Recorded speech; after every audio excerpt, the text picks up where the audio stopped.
Aunque seamos sedentarios, permaneciendo habitualmente en un lugar, jamás dejaríamos de ser nómades a través de la imaginación. Martín Alvarenga.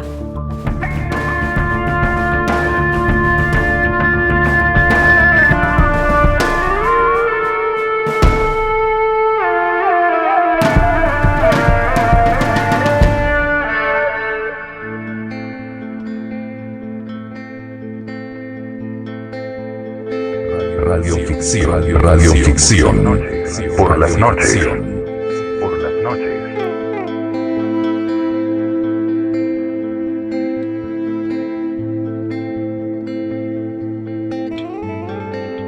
¿Cómo consideran el éxito ustedes? Linda pregunta que yo hizo, ¿viste? Qué pregunta. Súper naif, ¿no? Con la voz. Sí. ¿Cómo consideran el éxito? El éxito. Una chica exitosa haciendo esas preguntas. Sí, Dios. ¿Qué es el éxito? Tendríamos que preguntar. ¿A qué consideramos el éxito? ¿Qué consideras el éxito? La palabra éxito sí existe en el diccionario. Sabemos que hablamos de gente exitosa, de un espectáculo exitoso. Si le sacamos la O, en inglés es salida. Es salida, tal cual. ¿No? Bueno, a lo mejor es una salida hacia el éxito, hacia la popularidad. No es una palabra que a mí me agrade demasiado, sinceramente. Desde mi punto de vista, no es una palabra que yo use ni éxito ni fracaso. Que por ahí se toman como antagónicas. La gente dice, tuvo un éxito. No, tuvo un fracaso. La gente habla más de los éxitos que de los fracasos.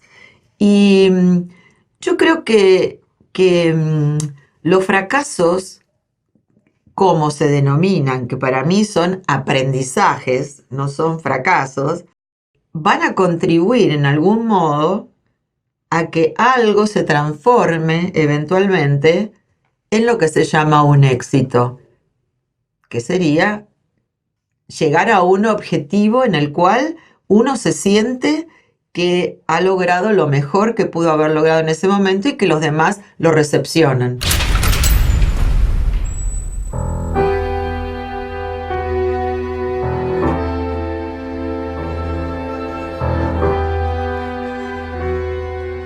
Si él hubiera advertido que, a pesar de su pálida voz, su indubitable aspecto de ruina consciente, sus manos cortas y voraces y frías, la neblina esparcida de sus ojos, el miedo, a veces como relámpago y a veces como secreta vibración que lo poblaba, que a pesar también y al fin de cuentas de su intermitente rogar y reconocer y administrar con aparente justicia, nosotros no íbamos a ceder.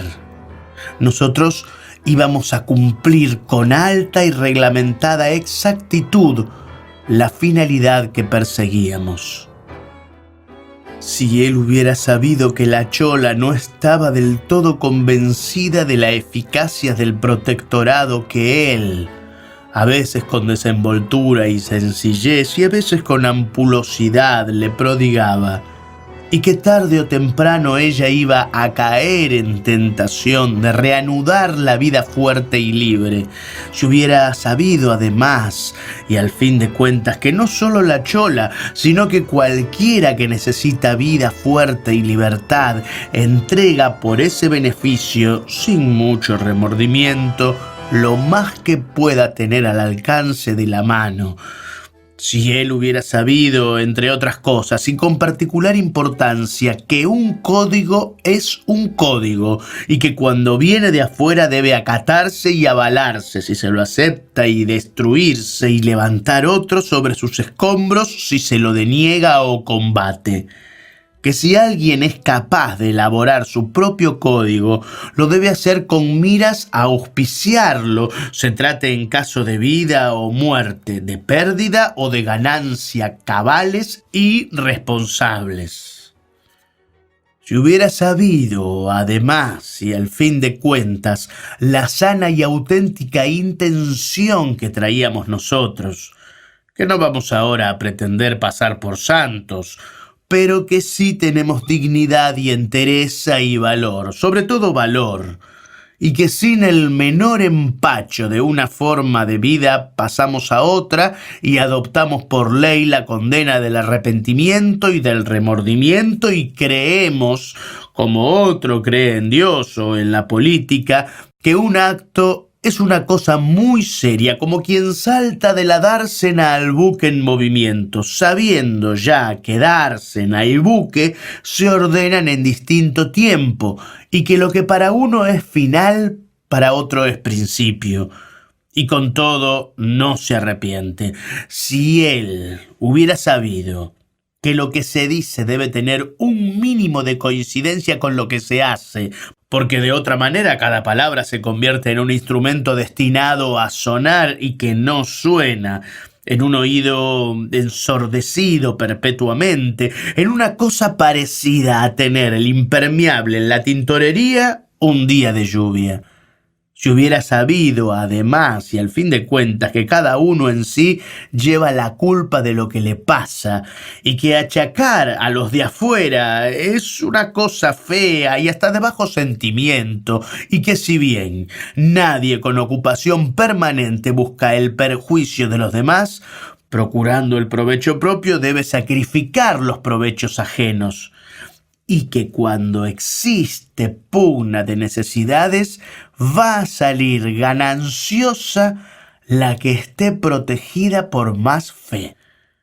Si él hubiera sabido, entre otras cosas, que al final todo lo que sucede tarde o temprano llega a saberse, así como supo él todo lo que no sabía, así como lo supo casi en un chispazo, en un segundo que fue a la vez latigazo y relámpago, y además crepitar intermitente y en paulatino silenciamiento, que la gente solo hace cosas aptas para ser sabidas, y que las está sabiendo aún antes de saberlas, porque su modalidad consiste justamente en vivir sabiendo sin saber y haciendo al mismo tiempo que cree que no hace o que simplemente hace una cosa distinta. Si él hubiera sabido que desde la puerta al mostrador no hay más de 5 metros y que el hueco de la puerta permite a 2 pararse con facilidad de movimiento y que Atilio es un tipo rencoroso y que una vez miró la caderita dura y fina de la chola y me golpeó en el codo mirándome a su vez con su extraña mirada de ángel y melancólica, si hubiera sabido, además, y al fin de cuentas, que Atilio, a pesar de su voracidad y su rencor y su tan comentado tomárselas de La Plata y Mendoza, de Córdoba y Buenos Aires, es un tipo derecho y tenaz, derecho en su tenacidad y tenaz en su rectitud. Y para él las cosas tienen un solo color y es el color que se ha establecido en acuerdos comunes. Si él hubiera sabido que las cosas de cada uno las arregla cada uno y que entre Atilio y yo los dos juntos somos cada uno y que entre Atilio y él yo me quedo toda la vida con Atilio. Si él hubiera para su provecho sabido que todas las cosas tienen arreglo y que liquidar a un sujeto también es un arreglo lícito, y que antes que la indiferencia y el desorden son preferibles el castigo y la reforma, y que es mejor respirar que pudrirse y tener el cuerpo intacto que el cuerpo agujereado.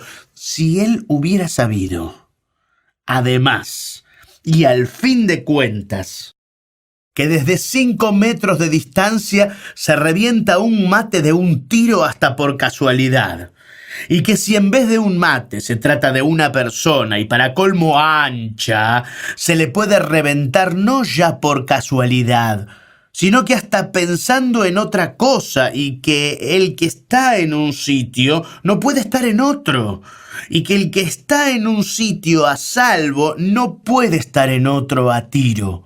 Si hubiera sabido que cada cosa admite una cosa contraria que invierte sus propiedades, de lo que resulta que, estando en un sitio a tiro, no se puede estar en un sitio a salvo. Y si por fin hubiera sabido que lo que se levantó de igual modo se desmorona y que lo que parece perfecto es solo perfecto en relación a su crecimiento y no lo es respecto de su decadencia, y que cuando la decadencia de una cosa comienza a crecer y a crecer, entonces ahoga y destruye su antigua perfección, con lo que se quiere decir que si la chola antes fue parte de su perfección, luego pasó a ser parte de su decadencia, y que si Atilio sin moverse era parte de su victoria, Atilio en movimiento era parte de su derrota, y que si yo con la mano en el bolsillo era su natural sostenimiento, yo con la mano al aire levantando cuidadosamente un objeto pesado y temible era su perdición. Y que lo que él dijo o hizo con anterioridad a ese suceso era solo un elástico que retrocedía a su longitud natural y le lastimaba las manos.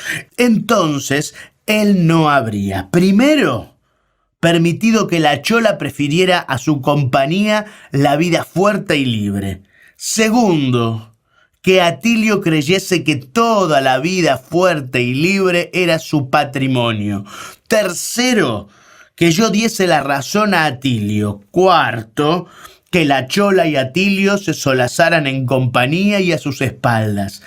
Quinto, que el comisario de la Sexta se enterara de quién era en realidad y dónde residía durante el último tiempo Atilio.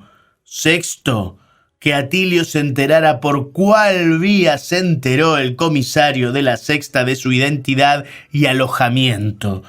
Séptimo, que Atilio lo madrugara en la preparación de todas las cosas, porque si él hubiera sabido todo eso y hubiera además sabido que el cajón del mostrador no debe cerrarse nunca con llave, sobre todo si ahí hay un revólver que no solo sirve para matar por matar, sino que también sirve para defenderse, entonces, ahora que nosotros corremos, pero ya aminoramos el paso y caminamos casi naturalmente en medio de la noche, porque hemos preparado los testigos y entre nosotros una palabra que se dio no se retira. Entonces, ahora no estaría allá abajo, detrás del mostrador, allá abajo estirado y tibio, húmedo, sin haber sido mojado, allá abajo con 10 cosas distintas de su carne en su carne, sin frío ni calor, solo y definido para siempre, sin posible repetición de su persona por mucho que se estire el desarrollo general, insensible y adverso de los días.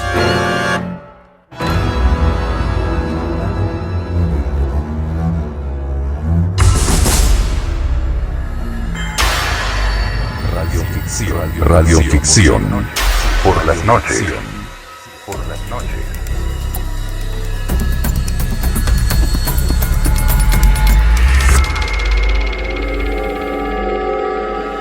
El éxito entonces tiene que ver con algo, con un resultado.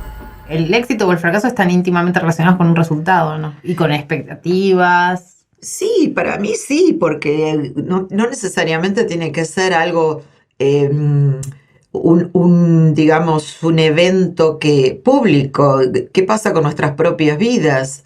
Yo creo que ahí tenemos que ir transitando cosas que podamos llegar a lograr. Y ahí uno dice, ese objetivo que tenía, lo logré, aprendí, lo logré.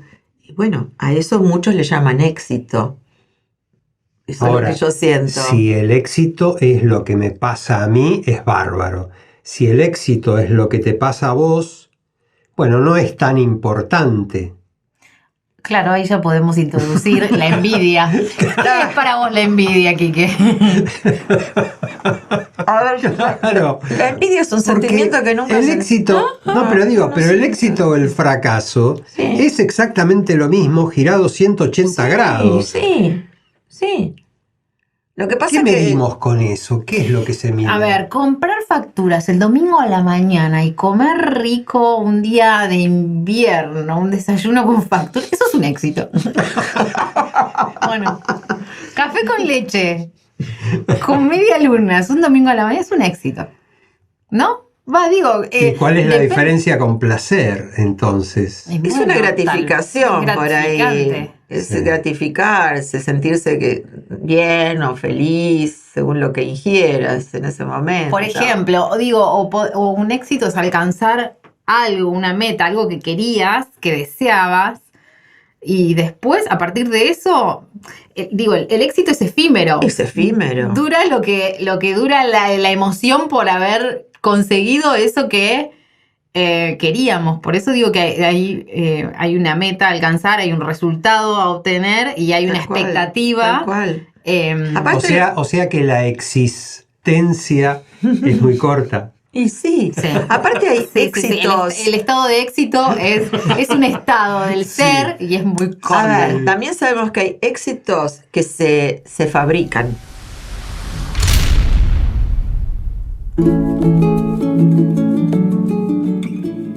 ¿Quiénes eran los filatelistas del Parque Rivadavia? ¿Cuál era el motivo que impulsaba sus periódicas reuniones? ¿Cómo interpretar los testimonios que han llegado hasta nosotros acerca de su actividad proselitista? Para encontrar una respuesta adecuada a estas preguntas, es necesario recordar que las reuniones de filatelistas en el Parque Rivadavia no son sino una mínima parte de un fenómeno mucho más vasto: la filatelia. Entre los muchos interrogantes que la extraña conducta de los seres de la Tierra, como ellos mismos llamaban a su planeta, plantean al investigador, la filatelia no es de los menos enigmáticos. Sabemos que los filatelistas coleccionaban estampillas. Sabemos que el coleccionismo era una de las formas de la devoción. Pero aún así, nos resulta difícil comprender las características de este culto y las razones que hicieron de la filatelia una de las religiones más difundidas entre la raza inteligente que pobló el planeta. Lamentablemente, los textos sobre la filatelia que podrían permitirnos interpretar el fenómeno son escasos y fragmentarios. Tanto que durante mucho tiempo la opinión de los estudiosos estuvo dividida. Unos consideraban que la filatelia había sido una de las artes decorativas. Otros entendían que se trataba de un vicio comparable a la bebida o a la cría de peces tropicales. Afortunadamente, un texto de Alfred Jarry, referido concretamente al tema que nos ocupa, ha dejado aclarado en forma definitiva el carácter mágico-religioso de la filatelia. Alfred Jarry fue uno de los historiadores más importantes de la Tierra. Es el autor de la única crónica contemporánea acerca del reinado de Wu I, el más sanguinario de los reyes de Francia posteriores a la Revolución. Su famosa recopilación de las costumbres de los ahogados nos ha permitido conocer con todo detalle las características de esta especie hoy extinguida. El texto de Jarry, al que hacemos referencia en este caso, es el siguiente. Cuando se desea mantener correspondencia con allegados momentáneamente alejados, hay una superstición humana que consiste en arrojar en orificios ad hoc, análogos a bocas de tormenta, la expresión escrita de la propia ternura, después de haber fomentado, por medio de algún donativo, el por demás funesto negocio del tabaco, adquiriendo en recompensa pequeñas imágenes, sin duda benditas, a las que se besa devotamente por detrás. Esas pequeñas imágenes sin duda benditas son precisamente las estampillas, llamadas también sellos o timbres postales.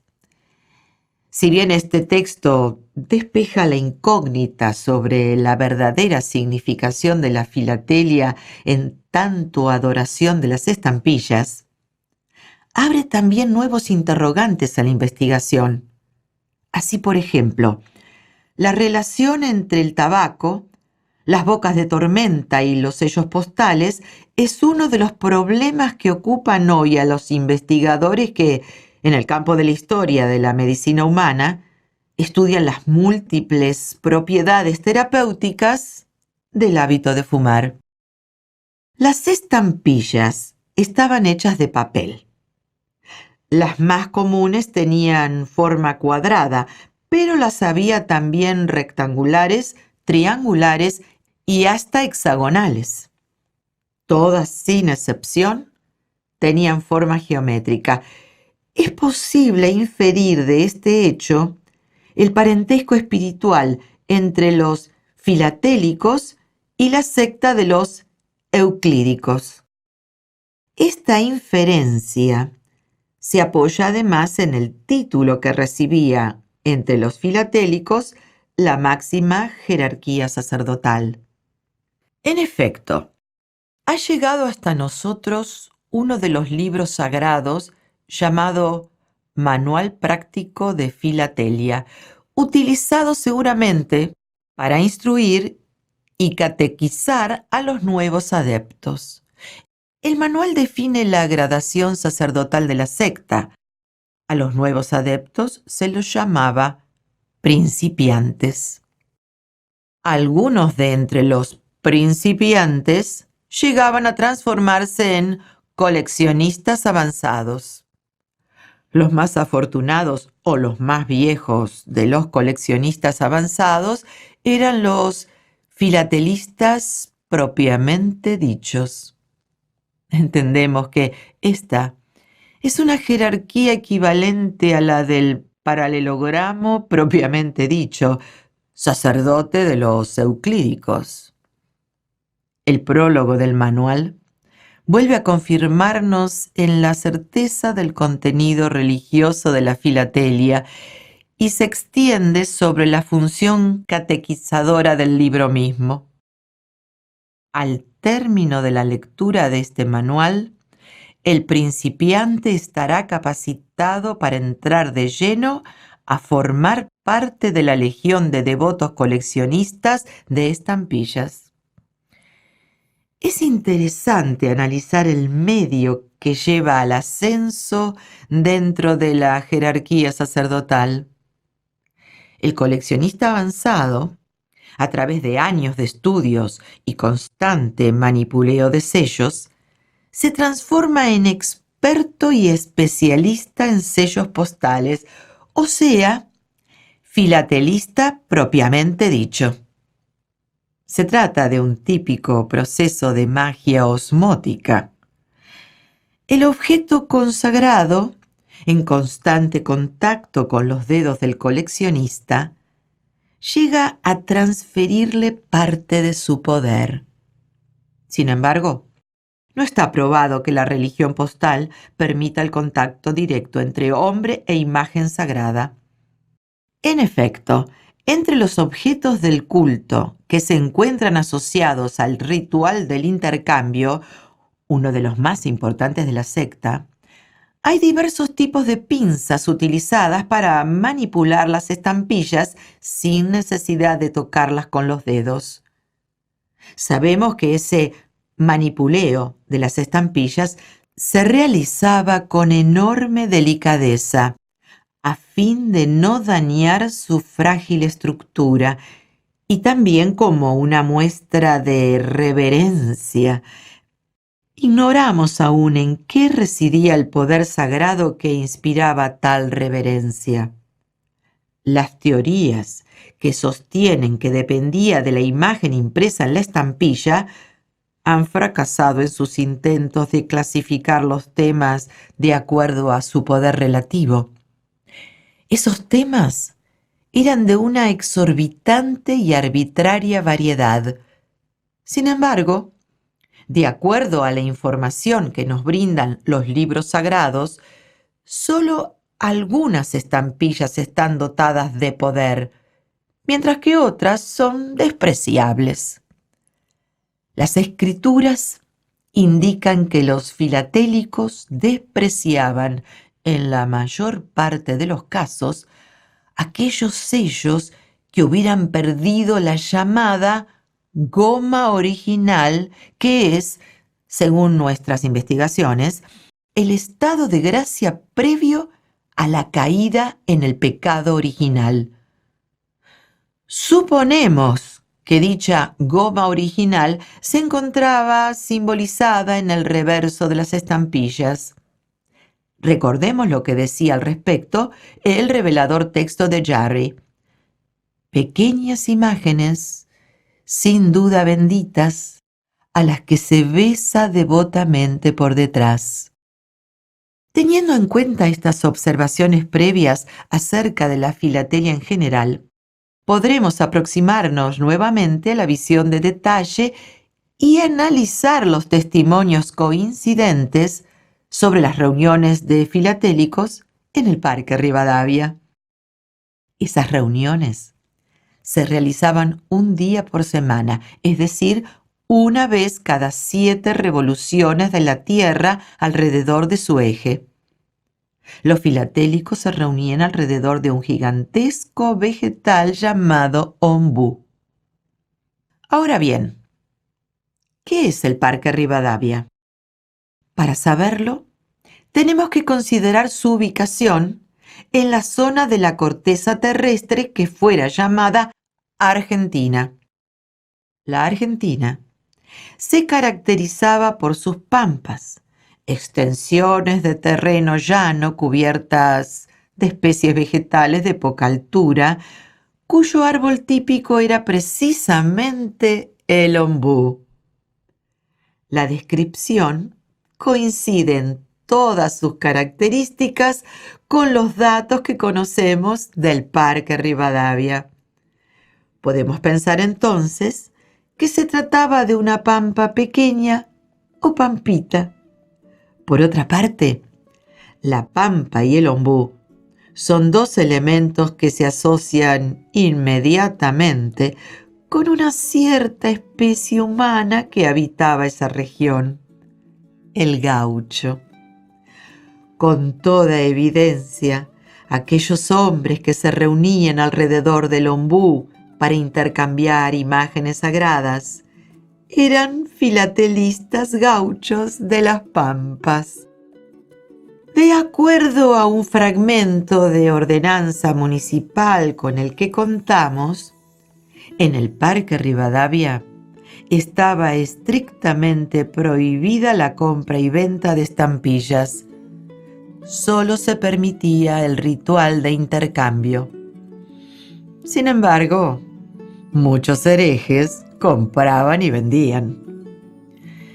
Esta prohibición de traficar con los objetos del culto nos prueba que una de las vertientes de la religión postal proviene del cristianismo practicado por el resto de los gauchos. Aquellos que hayan leído nuestras publicaciones sobre el cristianismo recordarán aquel episodio tan importante mencionado por el Nuevo Testamento. Jesús, habiendo entrado en el templo de Dios, echó fuera de él a todos los que allí vendían y compraban. Confirma nuestra suposición el hecho de que la práctica ritual de los filatélicos se realizaba solo un día de cada 7, y ese día era el domingo, es decir, el mismo que los cristianos dedicaban al descanso y la devoción. Los otros 6 días el ombú, árbol sagrado de los gauchos filatélicos, quedaba abandonado. Estos breves apuntes no son más que un modesto aporte al esclarecimiento del problema. Nuestra intención ha sido simplemente abrir una brecha en el muro de oscuridad que rodeaba las actividades de los filatelistas del Parque Rivadavia. Esperamos que esta brecha será ampliada por los futuros investigadores para dejar paso a la luz de la verdad.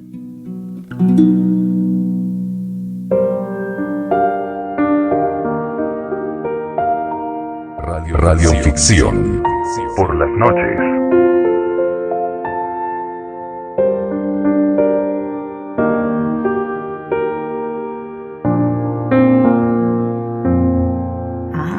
Es decir, en lo que es espectáculo, que es donde el ámbito que yo me manejo bastante, hay éxitos que se fabrican.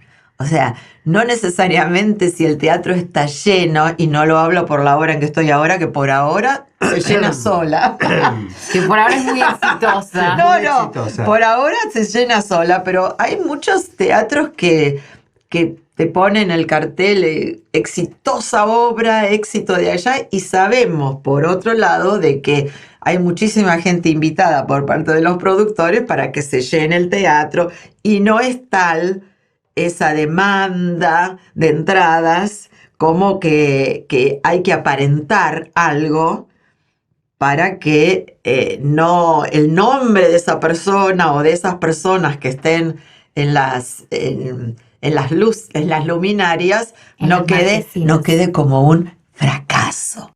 Me da la sensación que el éxito, entonces, es una construcción, esto de una construcción a la que hacemos referencia, pero que realmente no sé si conocemos o no. A veces es como un gran globo, digamos, que se podría pinchar en cualquier momento. Sí. Digo, alcanzar el éxito. El éxito puede ser, digamos, como para otro una pavada, pero para mí un éxito. Y la mirada del otro hace que yo me ponga a pensar, ¿realmente esto que se está pasando es un éxito? O sea, es como si, no sé si me explico, hay como una idea del éxito, de algo que alcanzan determinadas personas, que... No sé, mientras vos decías esto, Yo ya me imaginé un pasamano conectado a un globo aerostático y que empieza a subir el globo y vos te mantenés en altura hasta que te agarra el miedo Y te soltás.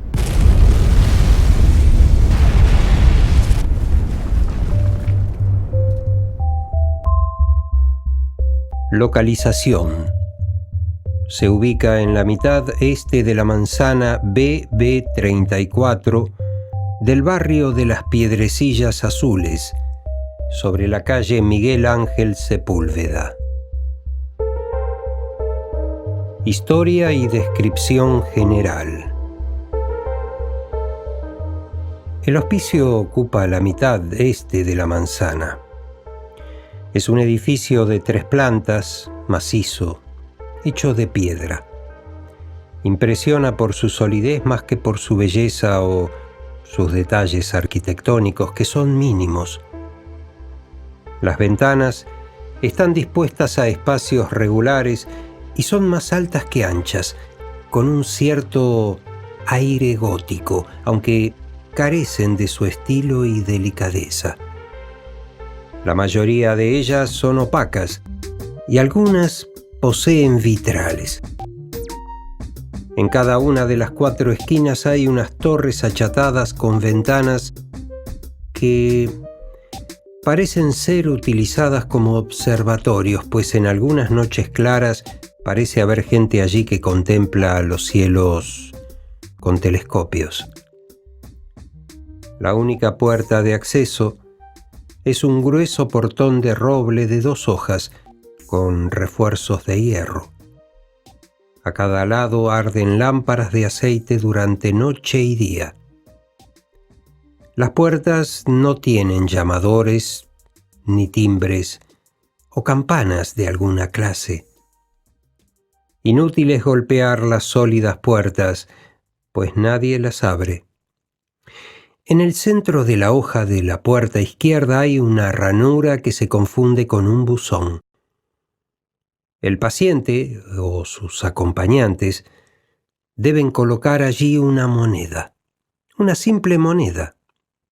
Dracmas, denarios, doblones, reales, libras o dólares.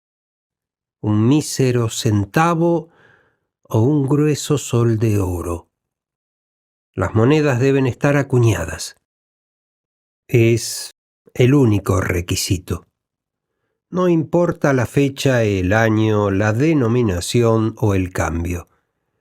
Coronas danesas o reales del siglo XVII, es lo mismo.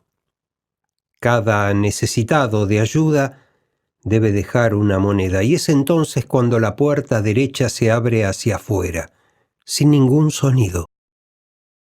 Dentro aguardan 2 de los monjes del hospicio, altos, con hábitos similares a los de los frailes en los conventos, la capucha siempre colocada. Se puede ver poco desde el exterior, pero se alcanza a distinguir un interior de piedra, candelabros de hierro colgados del techo y un pasillo largo. Además, según los relatos de los que han sido tratados allí, los frailes que abren las puertas a veces son mujeres. El paciente debe ingresar solo, ayudado por los encapuchados, y las puertas se cierran. A partir de allí, lo único que pude descubrir es a través de los relatos de los pacientes y del mío propio, pues yo he sido tratado también allí. Fue hace 15 años. Estaba en las etapas finales de una leucemia. Mi médico me lo había dicho claramente. No había nada más que hacer. Todos los tratamientos de la ciencia se habían acabado. Las quimioterapias habían fracasado y lo único que quedaba era esperar. Mi estado era peor día a día. La fiebre, la eterna fiebre, las hemorragias, los dolores, el estado estuporoso que casi nunca me abandonaba. Fue mi esposa quien me llevó. Nos habíamos casado hacía 4 años y estaba desesperada. Una noche vino Mario, mi cuñado, y 2 personas más que no alcanzo a recordar.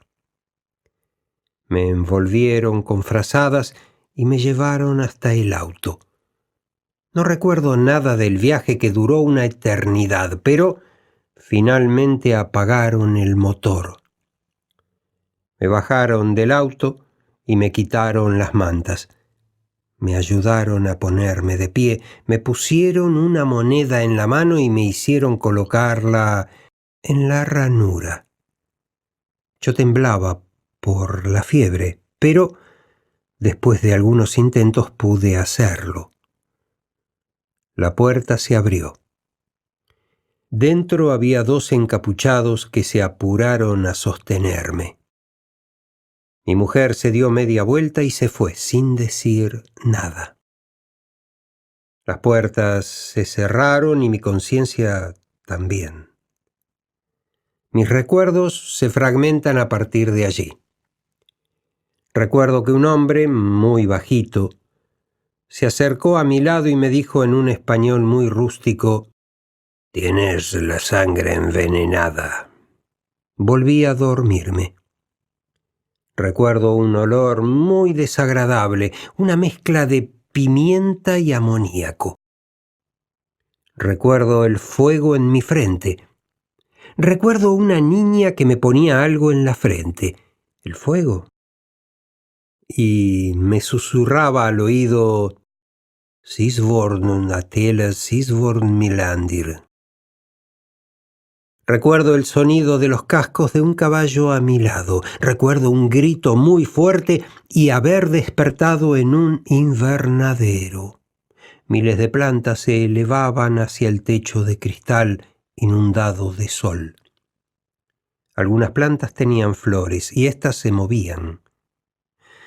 Una de ellas se me acercó a la cara y me miró con sus pétalos celestes. Un hombre oriental, japonés, se dio vuelta y me la quitó de la cara, susurrando alguna cosa.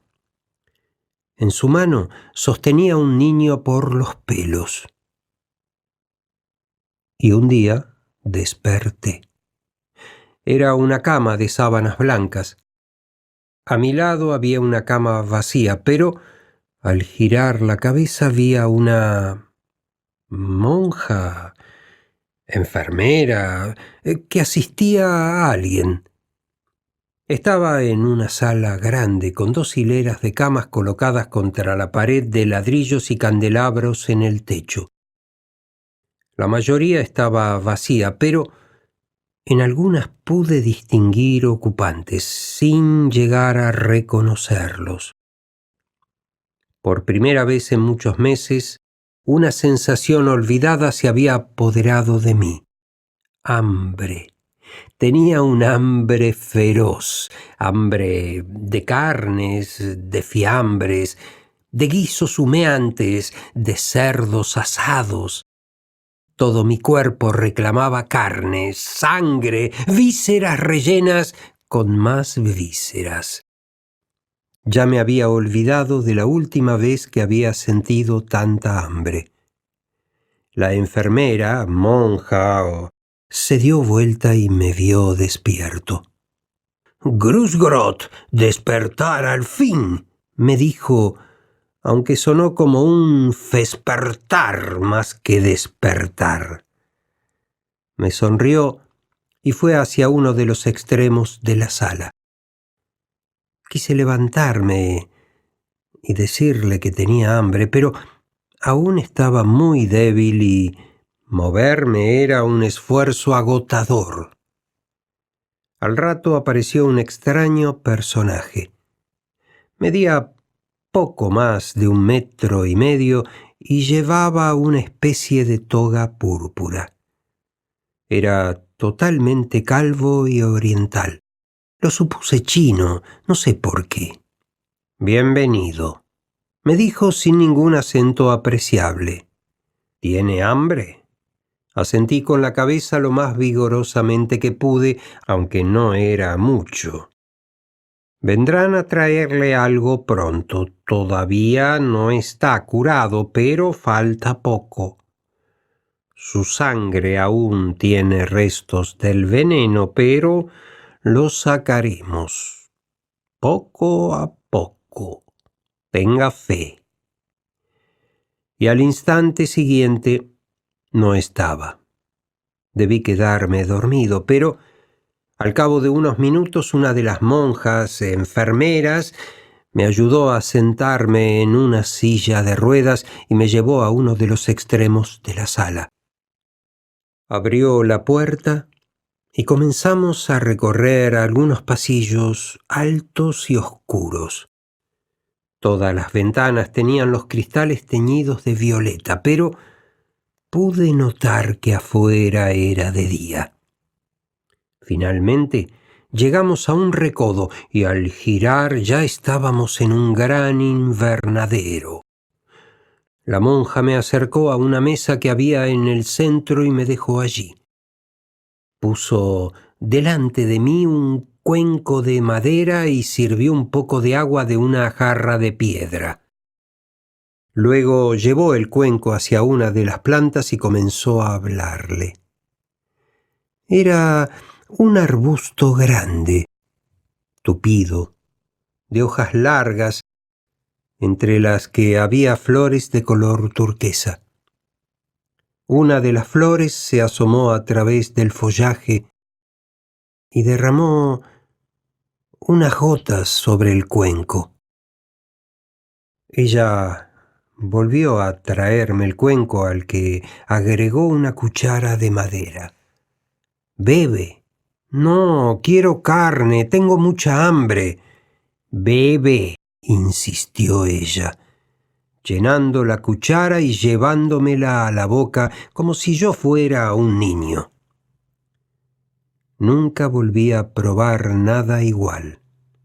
El primer trago era espantoso, pero cada cucharada el sabor se suavizaba. Parecía un concentrado de algo. Pues a las pocas cucharadas ya pude sostener la cuchara. Ya no sentía hambre y me sentía más fuerte. Faltando 2 cucharadas no pude más y se lo dije. «Bebe», insistió ella. Hice lo que me decía y me llevó de vuelta a la cama. Me aplicaban agujas en los brazos, me hacían beber tés de hierbas hasta que un día comencé a notar un bulto en la mano derecha. El bulto se convirtió en un espantoso grano que supuró durante 4 días. Volvió la fiebre y el chino de la toga roja sonreía cada vez que me visitaba y me decía que pronto estaría en casa nuevamente. Y así fue. La fiebre desapareció y un día un hombre alto de unos 40 años, delgado, de rasgos afilados y vestido con un traje negro, me dijo simplemente: «Estás curado. Puedes ponerte tu ropa e irte ahora, pero no podrás volver nunca». «Sí, pero...» Tenía miles de preguntas. ¿Qué era eso? ¿Una clínica? ¿Un hospital? ¿Quiénes eran realmente esas personas? Parecían pertenecer a 1000 lugares a la vez, a 1000 naciones distintas y a 1000 épocas. No, tú has terminado aquí, has pagado tu moneda. Estás curado. Debes irte y continuar tu vida. Olvida esto». Nos miramos a los ojos. Eran unos ojos perfectamente normales, pero viejos. Ojos que habían visto más cosas que las que uno ve en una vida. O en 100. «Gracias. Vendrán a buscarte enseguida». Me sonrió y se fue caminando hacia el fondo del pasillo entre las camas. Me vestí y cuando estuve listo aparecieron los frailes encapuchados. Sin decirme una palabra, me acompañaron hasta la puerta. Salí a la calle. La puerta se cerró tras de mí y el mundo apareció ante mis ojos. Tomé conciencia del ruido que hay en la calle, los autos, las bocinas, los ruidos de una ciudad. Caminé unas cuadras hasta que encontré un taxi y le di la dirección de mi casa. Hablé con algunas personas. Don Marcelo, que tiene una verdulería, recuerda que llevó allí a su padre y que él le dijo que había sido operado por un centauro. Operado de un derrame cerebral. Vivió 25 años más y volvió a trabajar. El sobrino de Diana, que ahora trabaja en Suiza, le contó que le arreglaron la visión. Tenía una enfermedad que lo dejaría ciego irremediablemente en 2 años. Ellos lo curaron. Es piloto en una aerolínea. Según su descripción, lo habían curado personas que hablaban en latín y parecían romanos antiguos. Carlos llevó a su hijo con polio. Ernesto llevó a una tía que tenía cáncer de pulmón. Marcelo me contó la historia de un portal antiguo en el lindero norte de Urbis. Marcelo es escritor, así que no sé si será cierto o me hablaba de un cuento que quería escribir.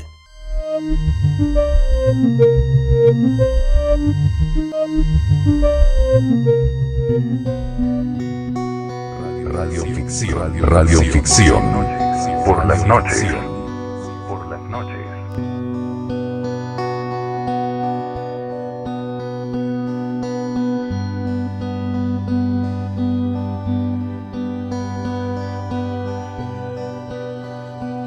Lo que pasa es que también hay una sociedad en la cual se busca privilegiar aquello que trasciende de la media. Entonces el hombre quiere ser exitoso y ¿qué tiene que hacer para ser exitoso? Pero hay un vacío en la palabra éxito, a eso me refiero. O sea, ser exitoso, ¿qué es? ¿Qué es? A eso voy. Por eso, no es se puede experimentar cómo se siente. Yo creo que hay ciertas cosas que quiero, que cuando las alcanzo me pongo feliz, digo, wow, qué éxito, buenísimo, y se cae automáticamente, es como un logro, listo, ahora es como a lo siguiente, o ahora que lo alcancé, o a sostenerlo, o ahora que tengo la oportunidad a desarrollarlo, o digo, a eso voy, hay algo muy vacío en la palabra éxito, porque es súper efímero. Es como una letra hecha en oro, pero muy finita. Sí. El éxito. Sí, podría ser.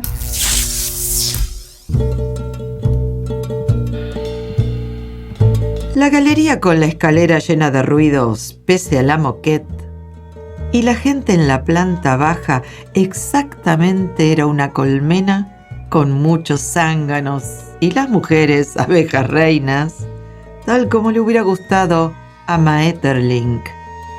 Cada uno era el pintor de moda y no quise ir hasta último momento, pero el último momento en realidad es el único que cuenta. Así que ahí me instalé. El vestido gris ajustadísimo, todo ceñido al cuerpo, y en el cuerpo la certeza inminente de verlo aparecer. Sabía que no se animaría a ir, nos habíamos jurado odio y venganza. Pero así como el último momento fue definitivo para mí, también lo fue para él. Alto, por lo menos nunca sé exactamente cómo es, pero creo que lo vi alto. Ahí estaba, en el centro de un rincón, con la pierna como la suele poner él, y en la mano un vaso de vino, el gesto canchero y el corazón en calma latiéndole como loco. Y a mí, porque había resultado que entre los dos arribamos a tener un solo corazón, maldito sea. Cualquiera tiene su corazón propio, pero no entre ambos un solo corazón, afirmaba la propaganda peronista. Pienso que de tanto amarnos a lo Boy Scout, o sea, sin medida, y de temernos a lo lobito sentado, feroz indio del Far West o casi, de suspirar juntos y de perder la llave de la puerta juntos y luego esperar en una pizzería a que la madrugada se dignara llegar con el portero que lustraba la vereda de deyecciones de perro, y entonces abría la cancel. Supongo que eso viene de cancelar, y habíamos cancelado la noche con 2 o 3 pizzas, claro. En fin, este y otros miles de hechos sin importancia, pero fundamentales, nos habían hecho crecer en el pecho un corazón compartido. Y entrábamos en casa, la nuestra, si nos amábamos como algunas veces si me besaba al levantarnos la frente y me bendecía como si fuera el Papa, y no me extrañaba porque para mí estábamos en el Vaticano. Y si no nos amábamos, como preferíamos sin elegir en otras ocasiones, en resumen, así hicimos un solo corazón. Estábamos Vos para mí transparente. Claro que con el vaso en la mano y esa mujer odiosa con la que conversabas de cosas importantísimas. Y yo para vos transparente, claro. Así debía ser. Y en voz alta dijiste... Si querés te acompaño. La frase famosa, preludio de otras famosas también. Naturalmente que no le podés decir, o acaso sí lo digas. Sácate la bombacha y no perdamos más tiempo. Cuando te pones guarango, sos capaz de tantas frases así de gentiles, pero las sensuales también las conocés, doy fe. Las conozco en el orden en que van llegando. Nos conocemos. También conoces las mías. ¿Para qué te habré? Me habrás dicho alguna vez que lo que me decís me calienta. La caricia de tu voz metiéndose en mi cerebro. Esa formita de hablar un poco a lo provinciano que no sé de dónde te viene. Esa manera de ir amasándome, sobándome para vos. Soy débil. Vos seguías con esa muchacha horrenda y el vaso. Tus palabras que son afrodisíacas sin que te lo propongas, pero sé que luego de mi confesión nuestra te lo propones. Allí diciendo no sé qué, y yo sin verte, digamos.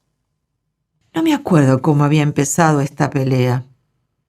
Bueno, fuera si además de pelearnos tuviera que acordarme del motivo. No nos veríamos más, juramos. No sé para qué fui. ¿Para qué fuiste? Como dos tontos de espaldas, el uno a la otra, y los amigos comunes sin duda preguntándose qué nos pasaba, pero no era la primera vez. Era una de las tantas veces que no nos aceptaríamos. Cada uno debería recuperar su saliva, su pituitaria, papilas del mundo unidos, cada uno con las propias. Y empezó a caer una lluvia finita como aquellas. Y si hay algo que me obliga a hacer el amor, es que caiga lluvia, finita o gruesa. Muchas otras la lluvia nos obligó a repatriarnos. Las casas o patrias de cada uno y su aislamiento. Vos seguías con el vaso y todos empezamos a despedirnos. La frase ingeniosa casi obligatoria. Primero se fueron los importantes, los oficialistas, los necesarios para que un acto solemne, como es una inauguración de Morondanga, se vuelva algo definitivo.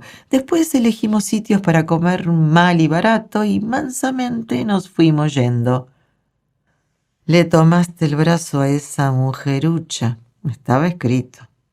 Pero también estaba escrito que yo lo viera y que habías hecho el gesto exactamente para que yo lo observara. Rápidamente me puse del otro lado y te tomé la mano, palma a palma. Lo habías estado esperando. No quise sorprenderte. Vamos, te llevo. No tardamos nada en entrar. Las llaves funcionaron. No nos despedimos de nadie. Nuestro amor era un mamarracho, pero era el único que pudimos fabricar. Nos fuimos besando debajo de la lluvia.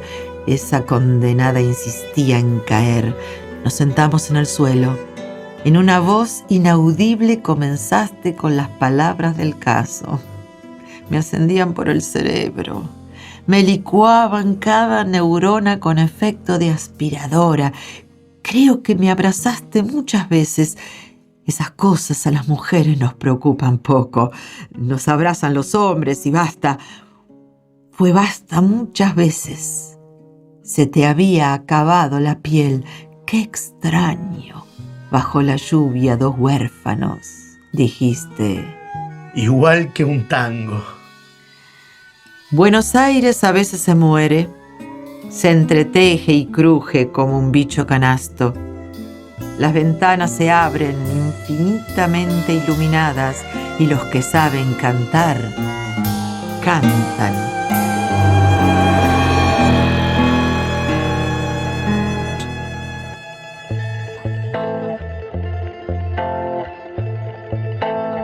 Radioficción.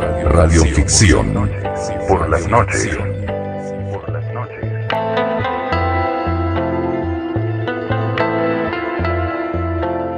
Que cuando la tocas esa lámina Exactamente. se desploma. Y por más que sea de oro, se desarma. Fíjate, vos Algo hablaste así. de inglés de exit, ¿no? Sí. Pero la palabra que define lo que nosotros decimos éxito es success, que sería un suceso. Sí, señora. Y es mucho mejor decir es un suceso porque sucedió, porque ocurrió, porque se realizó. Y la palabra exit, como decía, es salida. Es salida, claro. Pero creo que está más cerca eso de decir, es un suceso, ocurrió. Se trabajó para ello o es y algo ocurrió. exitoso. Claro, pero el exitoso sería successful en inglés. Exactamente. Sí. Menos mal que tenemos a alguien que pronuncia Menos bien. mal. ¿Qué sería de nosotros? Un fracaso seríamos. Somos. En el programa de hoy escuchamos Un caso de ignorancia, Juan José Saer. Voces, Paulo San Martín. Los filatelistas del Parque Rivadavia, Ana María Shua. Voces, Dora Sajevicas. La Casa de Curación, Fabián Labeau. Voces, Enrique Di Masi. Igual que un tango, Inés Malinov. Voces, Dora Sajevicas, Paulo San Martín.